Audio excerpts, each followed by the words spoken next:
Hello once again, everybody, and thank you for joining me here on this Friday, September 25th edition of ATS Radio. I'm your host, Adam Burke. I'm going to go through on today's show and talk about my picks and my leans for Week 3 in the Circa Sports Million II, off to a 7-2-1 start, looking to continue that progress here for this weekend in the NFL. We got a lot of great NFL content over at ATS.io right now. We got a lot of updates on the top sportsbook promotions for this weekend across the industry, places like PointsBet, BetMGM, DraftKings, BetRivers, all kinds of great offers available out there for you right now. So we encourage you to head on over to the website and check all of those out. Along with the NFL content, we've got college football content, we've got MLB content, NBA, NHL. We got a lot of things going on over there covering industry news in Michigan and Tennessee as well. So again, over at ATS.io, plenty of things for you to check out. If you've missed anything here on ATS Radio throughout the week, you can go back and check out those segments. Monday with Kyle Hunter, Tuesday with Brian Blessing, as well as a Tuesday edition of the Bettor's Box that I did solo. And then yesterday with Brad Powers. And I know we had some audio issues yesterday, wasn't able to do any of the feature videos for our ATS YouTube page. I apologize for that, but it was out of my control. Did the best I could editing that audio file, so hopefully it wasn't too bad on yesterday's program. But then every Friday here on ATS Radio, you can hear my thoughts for the Circa Sports Million. We're covering those in article form over at ATS.io, and by those I mean the Circa Sports Million and also the Westgate SuperContest. Previews up Saturday night for the Circa and Sunday morning for the Westgate, and then recap articles every Tuesday over at the website. All right, so with that, let's go ahead and give you some of those updates here for the Circa Sports Million. As I said, my entry off to a 7-2-1 start. That is the ATS.io-2 entry. 4-0-1 in Week 1. The Raiders, the swing game for me last week to get me to 3-2. So that's how we get 7-2-1 here to start the Circa. Our other entry, ATS.io-1, 3-2, now 5-5 on the season here so far. We do have an entry in the Circa Survivor. That was a winner last week with the Tennessee Titans, but a lot of people won with the Titans and a lot of the other games on the card for last week. In fact, in the Circa Survivor, after losing well over 30% of the field in Week 1, only 4 of the 805 entries fell out of the running last week. So, look, a lot of sports books have talked about this. A lot of places have been discussing this. It was a very good week last week for bettors. Just about every teaser came through. The public dogs came through. The public favorites came through. Very, very good week overall for bettors, and a good week for everybody in the Circa Survivor as well, except for those 4 of the 805 entries remaining that did wind up falling out of the race in Week 2. We'll see what happens here in Week 3, and we'll see what happens in the Circa Sports Million as well, coming off of the second best week in contest history. There have been 19 weeks in the Circa Sports Million. Last year was the inaugural year. Last week, 55.88%, 8,781 winners, 6,934 losers, almost 56%. That is an outstanding week, to say the least, in the Circa. Year to date now, 16,528 winners, 14,041 losers, 796 pushes. That is 54.07% through 2 weeks in the Circa. So, to me, that's a very interesting number because we talked a lot here on ATS Radio about the unique lead up to the season, no preseason. A lot of people probably going off of what they're comfortable with, what they've most recently seen. And so far, a lot of those sides have come in quite nicely here for the Circa, and we'll see if that trend continues on into Week 3 and as we go forward here throughout the contest. One perfect entry remains at 10-0. That is Doug's Team -3. 4 entries here in the Circa Sports Million at 9-0-1. 21 entries at 9-1. And remember, the quarterly prizes are really the big prize here in the Circa Sports Million. Yes, you do win $1 million if you're first for the full season, $300,000 for second. but $187,000 is your prize for having the best point total over the 4 weeks of each quarter. There are 5 weeks in the fourth quarter, weeks 13 to 17, but that's the big prize, $187,000 for first with these quarterly prizes. That's more than the third place prize for the full season. So, look, a lot of people could look down on that. A lot of people could sort of dismiss that approach a little bit, but it does keep everybody invested over the course of the season. And I give the Circa credit for doing that. And interestingly enough, the SuperContest, which did have smaller quarterly prizes, they went up to $135,000 this year on their quarter prizes. $100K for first, $25 for second, $10 for third. So they tried their best to keep pace with the Circa Sports Million here, but with no rake in the Circa, the lower entry fee, the Circa with well over 3,000 contestants, the SuperContest just under 1,200. So a big difference here in terms of the contest hierarchy out in Las Vegas for 2020. The consensus last week, 9 and 7 in the NFL for the Circa. Those are the most selected sides in each individual game. Now 17, 14, and 1 for the year. Top 5 consensus, 3 and 2 last week, now 6 and 4 for the season. As far as the SuperContest goes, we're not in it, but we continue to update it because it is important industry news. 53.52% for the SuperContest last week, now 53.11% for the season. Consensus 17, 13, and 1. The Chiefs and Texans game on Thursday night in week 1 had the same number of picks with 47, so that one doesn't count towards the consensus. The top 5 in the SuperContest, 6 and 4 as well here through 2 weeks. And if you thought the percentage in the Circa was good, 55.88%, how about the SuperContest Gold? Only 72 entrants in that this season, but 59.17% last week, now 57.59% for the season. So the Gold field with an outstanding week 2, an outstanding week across the board in the contest, but 59% in a contest is quite strong. But the Circa, again, 56% or so, very, very good for the Circa field, and we'll see what it looks like here in week 3. Tons of injuries affecting the week 3 card, as we know. But the thing about it is, we don't have a lot of questionable designations out there for a lot of players that would move the number or dramatically alter a handicap. We do have some cluster injuries with questionable players. The Raiders' offensive line is one of them. There's a secondary that's got several questionable designations as well that I can't think of right now off the top of my head. But that's something you want to factor into the equation here too, is that the cluster injuries are a big deal here in the NFL. We know Garoppolo's out. We know Barkley's out. We know McCaffrey's out. We know a lot of these guys that are out for the season with ACLs and other injuries. But those cluster injuries at positions with questionable designations are things you want to look at really closely. And there is one that is impacting my set of picks here for the Circa Sports Million, a game that will be my 5th pick if I get some positive injury news. And remember that I am recording this here late morning on Friday. Our picks aren't due to our proxy until 4 p.m. Eastern time on Saturday. So I do have plenty of time, still over 24 hours, to make those last-minute decisions. And a lot of those do oftentimes come down to that injury report. So I just like to throw that disclaimer out there.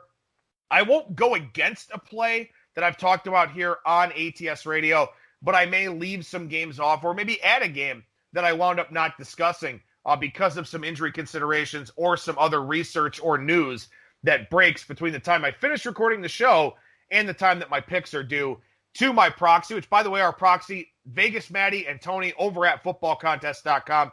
So far, so good. Of course, they do everything online. They do a phenomenal job with that. They've been a great proxy service for us over the last several years. And if you're looking for a proxy for future football contests out in Las Vegas, we highly recommend footballcontest.com. All right, so with that, I've got 4 very likely picks, 2 leans, 1 lean much stronger than the other. That is the game where I'm monitoring that injury situation to where if I get positive news on those 2 players, that will be my 5th pick here for week 3 of the Circa. But we start with the Patriots, number 3 in the Circa Sports Million rotation order. They are a 6.5-point favorite against the Las Vegas Raiders. And I talked about this game on Thursday's show with Brad Powers. And in fact, since we talked, there's actually been a very strange line move on this game. The Patriots were -6, -6.5. Some action came in yesterday that drove the line down to 5. It's back up to 5.5 at most places. I don't get this line move. I think it's a head fake to try and come over the top when limits increase here for the weekend.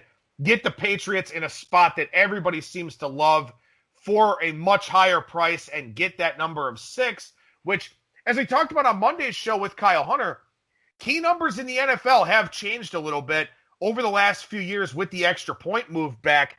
So maybe some people trying to get 5, trying to get 6 here with the Patriots. I don't really know what the case is.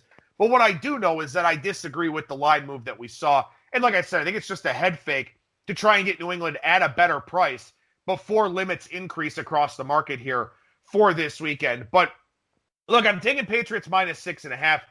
The spot is terrible for the Raiders. Second trip east in 3 weeks. Short week, off an emotional Monday Night Football win over the Saints. And the Patriots lost to Seattle. And I understand that people may say that there could be a hangover or something like that to that Seattle loss. But the fact of the matter for me is that, look, I think in some respects, it's kind of a win for the Patriots. They were a yard away from winning that game. Cam Newton looked great. And Josh McDaniels seems to really be working very well with Cam Newton. They have more flexibility in the playbook now. It hides some of their skill player deficiencies that they have this mobile quarterback that they can call design runs with, have run pass options and stuff like that. That's going to help some of these guys get open. And I think that's something that will really benefit Cam Newton and the Patriots as they go forward here. So they lost, but Cam Newton looked really good. And I think that's in and of itself a win for the Patriots here, making that transition from the Tom Brady era. The defense had some issues. We kind of expected that. And like I said last week, one of my concerns with the Patriots was that this is probably the type of game where the loss of a Dante Hightower, of a Patrick Chung comes into play. And that did wind up being the case. So I had a reservation about that Patriots play in the Circa last week, and it wound up coming to fruition. And even with that, they were still a yard away from covering and winning that game outright. I've got full faith and trust in Bill Belichick to fix those defensive issues. Last week was a tough week, too. His mom passed away. They had the long travel out to Seattle, so they had to put a lot of those, I don't want to say obligations, but a lot of those responsibilities on the back burner a little bit with the long travel, with the long trip and stuff like that. So just a tough situation for Belichick, for his team. Then you get the James White situation, the tragedy of losing his father and his mother severely injured in a car accident. There were a lot of tough things for the Patriots last week. And not to say that, those things have gotten that much easier here this week, but at least they're back home. They're in a situation where they're, trying to focus on football to sort of get their minds off of some of those other things. I think you get a very motivated, very focused Patriots team this week. And with the Raiders here, offensive line issues for them. Richie Incognito goes out. They've got 3 offensive linemen listed as questionable here in Brown, Good, and Young. Josh Jacobs is likely to play, but he's dinged up a little bit. You got Gruden going east, 1-5 ATS, playing that early kickoff in non-season openers. They did have that game against Carolina earlier on in the year, but, that one's sort of you put an asterisk next to because it's the first game of the year, and you factor in that it's a short week. I spent a lot of time on this game already, but like Brad Powers said yesterday, with this being his biggest NFL play of the year, this is my favorite NFL play of the year as well. Patriots -6.5 here over the Raiders. My first pick for week 3 in the Circa Sports Million II. Next up on the board here for me is number 8, the Houston Texans. They are +4, taking on the Pittsburgh Steelers. Houston started the season with Kansas City and Baltimore. And maybe Pittsburgh will be a good team. Maybe Pittsburgh won't be a good team. But they're not on the level of the Chiefs or the Ravens. We can all agree with that point. The Steelers, look, they've played well. And defensively, they played very well. Their defense is very, very strong. But, look, I mean, they haven't played anybody. They're stepping up in class here. And I think for Houston, this is a circle the wagons type of spot. You do not want to fall to 0-3. And look, you were looking at this schedule saying, okay, we're probably going to have a hard time with Kansas City. We're probably going to have a hard time with Baltimore. We got to win this game. I think this is one that Bill O'Brien has placed a lot of emphasis on. And it's not like the Texans have played poorly against those two teams. They're only minus 0.1 in yards per play differential, despite playing two of the league's best teams and two of the league's best and most potent offenses from last season. They didn't force a turnover in either game. They're still under 6 yards per play allowed. I give them a lot of credit for that. The Steelers have major offensive line issues. Ben Roethlisberger is taking some hits. But again, this is the best offense that this defense has faced. And to this point in time, Pittsburgh's opponents are just 2 for 7 scoring touchdowns in the red zone. The Texans are 4 for 5 already so far this year. And again, they've played two very good, very well-coached teams to start this season. So I don't trust the Steelers with this step up in class. I like the Texans with the step down in class. Yeah, I wish it was 6 like it was earlier on in the week. A little bit of a bummer that it's down to 4 now. But quite frankly, I think Houston wins this game outright anyway. So number 8, the Houston Texans, +4, the second pick here for my Circa Sports Million card. Next up, number 17, the Atlanta Falcons. They are -3.5 against the Chicago Bears. And to me, the same theory that applied to that last game applies to this game. Had the Falcons been bad on defense? Yes. But they've faced Russell Wilson and the Seahawks and Dak Prescott and the Cowboys. This week, they face Mitch Trubisky and the Chicago Bears. This Bears offense is nowhere near, not even remotely close, to the Seahawks or the Cowboys offenses. So I like Atlanta from that standpoint. And the Bears, look, Trubisky's played basically 2 good quarters, and they're 2-0. They played the Lions, who have had issues, and they should have lost that game. And they played the Giants, who lost Saquon Barkley, and they're just full of issues as well. They don't have good offensive line play. The Bears have gotten very fortunate here with who they've played to start the season. And this is very important. This is something you really want to take a look at here over weeks 3, 4, and 5. See who these teams have played. See if their results are in line or indicative of who they've played. Because the Falcons have played 2 very good offensive teams, 2 potential division winners here in the Seahawks and the Cowboys, and the Bears are nowhere near that level. And when you look at Atlanta here, they've actually scored on the same percentage of possessions as their opponents at 54.5%. The difference is they've had some more field goal opportunities, whereas their opponents, 9 for 10 in the red zone. The Bears, though, they're just 3 and 6 in the red zone, or 3 for 6, in the red zone here so far. This is a clear, quintessential circle the wagons game for Atlanta. They cannot lose this game because they're on the road at Green Bay next week, so they're staring at 0-4. And maybe that's an overblown angle, but the Falcons absolutely have to win this game, and I think they should, and I think they should win this game comfortably. Again, a massive step down in class offensively for this Falcons defense, and for Chicago here, a massive step up in class for their defense as they face Matt Ryan and a Falcons offense that to this point has been pretty productive. So number 17, the Atlanta Falcons, -3.5 on my list here for week 3 in the Circa Sports Million. Lastly here, very likely pick, number 28, the Dallas Cowboys, +4.5. They take on the Seattle Seahawks. And was it pretty last week for the Cowboys? No, but I think it was a big win and a big vote of confidence in general to come from behind and beat the Falcons. They made the right call to go for 2. They had to figure out what they needed to do. Should they have recovered the onside kick? No, probably not. But Mike McCarthy has evolved as a coach with his in-game decision-making. We see that here so far. And I think things should just continue to get smoother with Kellen Moore as we keep going forward here. The Cowboys are +0.7 in yards per play differential on the season, but they're only 1-1. And maybe they lost the game they should have won and won the game that they should have lost. But their offense looks pretty good here so far. And they draw a Seahawks defense this week that has allowed 6.6 yards per play. The Cowboys can move the football here. This feels to me like a last team with the ball wins type of game. And I'm getting 4.5 here on the Cowboys. That's good enough for me. There are major coverage liabilities for Seattle. Marquise Blair is now out. That hurts their secondary depth.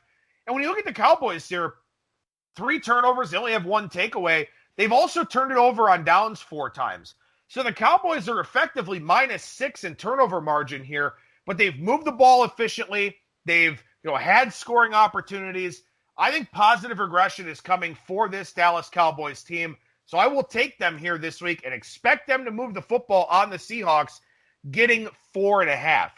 So the very likely picks for my Circa card for week 3, Patriots -6.5, Texans +4, Falcons -3.5, Cowboys +4.5.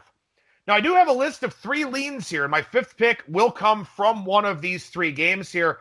And this first lean will be my 5th pick if Matt Milano and Tremaine Edmonds are going to be in the lineup for the Buffalo Bills this week, and that is the Bills -2.5 against the Los Angeles Rams. I mentioned this on Tuesday with Brian Blessing, but the fact that the Bills are being more aggressive offensively, getting more vertical in the pass game, not just putting it on their defense and their running game, these are all positive signs to me. You've got to move it in chunks in the NFL. You've got to be able to get some of those long passing plays.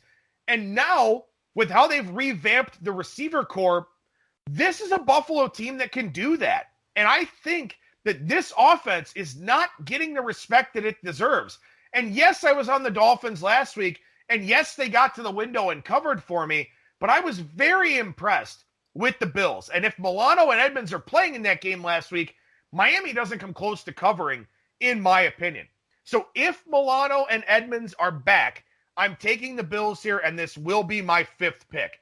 The Rams went all the way back home to Los Angeles after playing Philadelphia last week. The Rams, look, I think that a lot of this Sean McVay love is coming back now because the Rams are 2-0. Maybe they shouldn't have beat the Cowboys. Maybe they should have. That's up to you to decide. But then they had this really good performance against the Eagles last week when there was some sharper money on the Eagles, and the Eagles were the most popular pick in the Circa here as well. But I just feel like this Rams team, you got the Jared Goff checklist. Is he on the road? Is he going to be pressured? All these types of things. And I think the Bills, with a strong defense, with 2 of the best coverage linebackers in the NFL back in the fold, I don't think this bodes well for this matchup for Jared Goff. The Bills' offense, again, I talk about the defense and the importance of Milano and Edmonds, and they are critically important. But the Bills' offense is, I think I saw today, they're 2nd in open targets because they've got receivers creating separation. And the big knock on Josh Allen has always been that accuracy, but he doesn't have to throw into tight windows anymore. His guys are getting open. That elevates him as a quarterback because we know he has the arm strength. I like a lot of things about the Bills, and I like them here this week, -2.5. If Milano and Edmonds are in, they are officially my 5th pick here for week 3 in the Circa. If Milano and Edmonds are not, well, I got a couple of other games that are kind of on my radar here. Number 11, the Tennessee Titans -2.5. This one scares me because I think everybody in the contest is going to be on this one. But the Vikings with another key loss in linebacker Anthony Barr. And the big thing for the Vikings here so far this year is that they lost most of their back 7 to free agency and trade. Now they lose one of the only holdovers in Barr. Tennessee, though, what scares me about Tennessee is that they only have 5.3 yards per play so far this season. A.J. Brown's still not practicing. He probably won't play. Derrick Henry's off to a slow start, and only 10.4 yards per catch coming from Ryan Tannehill's arm here for the Titans. They're not creating big plays. The Vikings defense, I don't know if it's good enough to hang. The loss of Barr is a big deal. But the Titans strike me as a little bit of a scary road favorite here, just because offensively, they're not firing on all cylinders, and defensively, they've given up 6 yards per play so far this year. So that's to the Broncos and the Jaguars. And that's not a great look for Tennessee to this point. So Titans minus 2.5 is a lean, although it's not a game that I'm really in love with at all right now as I sort of look at their offensive situation. The other game that's a lean for me, number 30, the Green Bay Packers plus 3.5. This would be just a numbers play. Getting the hook here, rest of the market sitting on 3. It's very hard to trust the Saints right now with 2 really disappointing offensive performances. We saw how much they missed Michael Thomas last week. We'll see if Thomas can give it a go this week on Sunday Night Football. My guess is probably not. And Aaron Rodgers just looks like a man on a mission. The Green Bay defense has played well. They've had good game plans with Matt LaFleur. Packers plus 3.5 because of the number value is my other lean here. Maybe makes the card if the Bills don't get Milano and Edmonds back. But the fact of the matter is that my card is very likely going to be Patriots minus 6.5, Texans plus 4, Falcons minus 3.5, Cowboys plus 4.5, and the Bills minus 2.5. Again, that ATS.io-2 entry off to a 7-2-1 start. Hopefully can have a good week here and make things a little bit interesting when that first quarter prize is handed out after week 4. I'll be back again on Monday with Kyle Hunter of HunterSportsPicks.com. We'll talk week 5 college football, week 4 NFL. Some great college football news here late in the week. The Pac-12 is coming back. The Mountain West is coming back. The MAC is probably in pretty strong negotiations to come back. We already know the Big Ten is coming back. So we'll have lots of things to talk about over the next several weeks here on ATS Radio on the college football side. And of course, there's always lots to talk about in the NFL. That'll do it for me. Thank you so much for listening, everybody. Have a happy, healthy, smart, and safe weekend. And I will talk to you again on Monday.